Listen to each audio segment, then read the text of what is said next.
London میں کچھ مسلمانوں نے شراب کی دکانیں بنائی ہوئی ہیں. کچھ مفتیوں نے فتویٰ دیا ہے کہ یہ کام، جو مفتی تو نہیں ہوں گے، وہ مفت سے مفتی ہوں. ایک تو مفتی ہوتا ہے نا فتوے دینے والا، ایک ہوتا ہے مفتی مفت سے بن گیا، بس میں مفتی ہوں. 10 دن کہتے رہو لوگ مفتی مفتی کہنا شروع کر دیں گے. بالکل شراب کی دکانیں بنانا ثمن الحرام حرام. دکان تو بڑی چیز ہے نا. ایک صحابی نے آگے عرض کیا کہ یا رسول اللہ، میرے پاس یتیموں کا مال ہے اور میں ان پیسے سے شراب لایا ہوں، مجھے تو پتہ نہیں تھا کہ شراب حرام ہو گئی.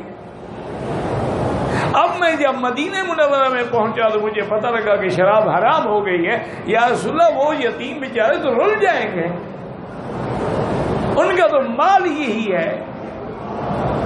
آپ نے فرمایا ہاں شراب تھا. انہوں نے کہا حضور ایسا کریں، مجھے اجازت دیں میں کسی کافر ملک میں چلا جاؤں اور جا کے وہاں بیچ دوں. آپ نے فرمایا سمن الحرام حرام. بیچو گے تو حرام کو نا، کافروں کو بیچو یا مسلمانوں کو، اس کی قیمت بھی حرام ہے. چھوڑیں جی، مفتیوں نے تو سود بھی حلال کیا ہوا ہے. آج میں یہ نیا فتویٰ سن رہا ہوں کہ شراب بھی حلال ہے، اس کی دکانیں بھی حلال ہے. دیکھو کہ بڑا افسوس لگتا ہے مجھے. ہم سفر میں تھے، بفلو سے ہم جا رہے تھے کینیڈا ٹورنٹو. تو فیصلہ یہ ہوا کہ ہم بائی روڈ جائیں. چونکہ دوست ہم زیادہ تھے، میں نے کہا میری وجہ سے سب کو ہوائی جہاز کی ٹکٹ لینی پڑے گی. میں نے کہا یار چھوڑ کر سیر تو نہ ہوئی نا ہوائی جہاز میں. تو بڑی بڑی چیزیں گاڑیاں تھیں، کاروان تھے بڑے بڑے ماشاءاللہ. الحمدللہ چل پڑے. ایک جگہ جب ہم آئے تو وہاں جو سروس تھی نا، یہ سروس اسٹیشن تھا، وہ بند پڑا تھا. ہمام سب وہ یعنی بند رہا تھا. صرف ایک کینٹین تھا بڑا.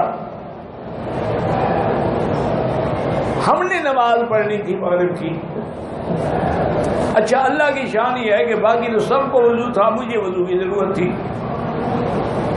میں نے اپنے وہ ہمارے بیٹے بنے ہوئے عبدالوحید صاحب کو کہا، میں نے کہا یار اندر لڑکیاں کھڑی ہیں، مجھے انگریزی بھی نہیں آتی، ان سے کہیں کہ اگر وہ اجازت دیں تو ہم ان کا واش روم استعمال کر کے وضو کر لیں اور ان کے کینٹین کے اندر کھڑے ہو کے نماز پڑھ لیں. باہر تو کلفی جم جائے گی نا، اتنی سردی تھی نا. یا تو ہم گاڑیوں میں بیٹھے رہیں یا نکل کے جلدی سے ہم اس کے اندر چلے جائیں. انہوں نے کہا کہ ویلکم، آ جائیں.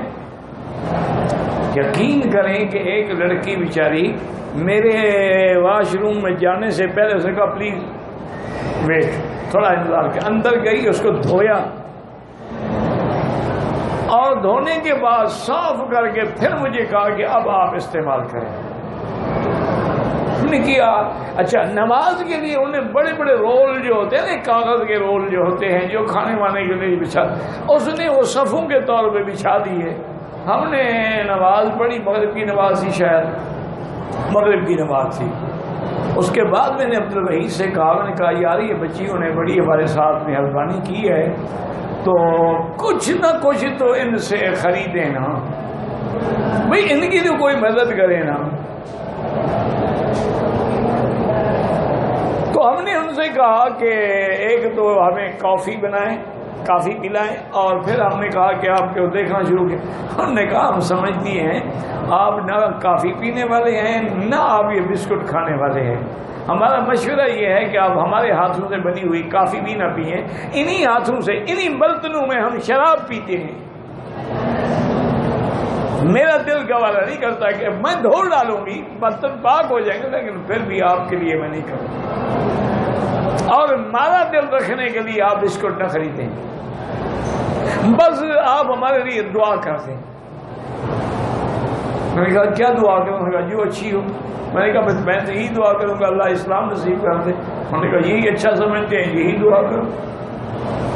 اتنا کافروں کو احساس ہے کہ بھئی اس فرائی پان میں ہم جب بھی کوئی چیز بناتے ہیں تو ساتھ شراب کا تڑکا بھی لگاتے ہیں.